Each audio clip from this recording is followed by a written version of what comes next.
ignore this part. La la la. Let's get this started with 50 great short stories, and today we're actually doing something called that is written by Rudyard Kipling. Now, I've actually heard that name before, and I was like, who the hell is that?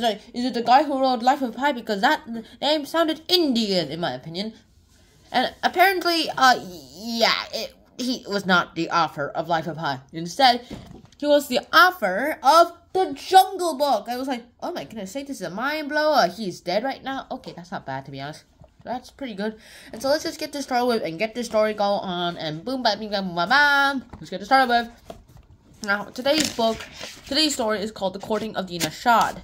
Now, this is basically about, like, a courting of Dinah Shad. They're, like, basically at war, and they're, like, talking about military tactics, like, hey, you should defend this side, and you should go and defend that, yeah, and that's what happens, and then they start doing things, and there's this lady named Dinah Shad, and then they go ahead and start courting her, and however, they're, like, going ahead and talking about her, and in the meantime, she's, like, talking to someone else, yeah, and then this all happens in, like, an Indian-like place, so I'm guessing it's somewhere in India, so yeah, that's pretty much it, keeping it down into the downright simple of like 12 pages into a minute. Actually, that happens all the time on this channel. So let's just keep on doing that. So that all happens, and then we have these great short stories. So yeah, that's about it. That short story is done, over, and it just ends with a little poem / ballad.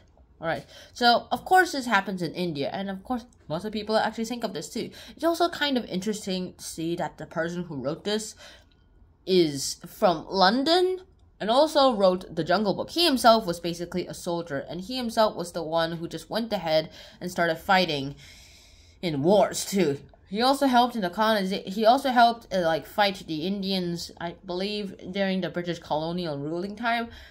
I believe he was part of the army then, and then he started writing books too. I mean, I was pretty like this Jungle Book. It actually kind of reminded of Jumanji, Welcome to the Jungle, and Jumanji, The Next Level. Also reminded me of like other books too, and so yeah, so I hopefully this yeah, so that's about it. But what can you learn from this book other than the fact that there's a bunch of Indian facts and courting facts that you can learn from this? There are also kinds of other books that we got, the kinds of other stories too, like here's what we can learn about things. Here's here's where we can learn about how to go ahead and have self-restraint. Of course, people still have self-restraint issues nowadays with the like medias of shorts and videos of YouTube. Also, I'm a big hello. Anyways, and I'm a big fan of YouTube. That all happens, and we're really great company too. And that's about it. So, yeah, if there's one thing I would say I've definitely learned from this is that women are complicated, and another thing I've definitely learned is that, yeah, always have a backup plan, and always don't expect people to go ahead and try, get hooked up with you on your first time. By hooked up, I mean just become friends with you. So yeah, that's about it. So hopefully you guys enjoyed this episode. I hope to see you guys in the next episode, and I'll see you guys then as soon as you click next, or watch the previous episode or whatever. Bye-bye, and please wear a helmet.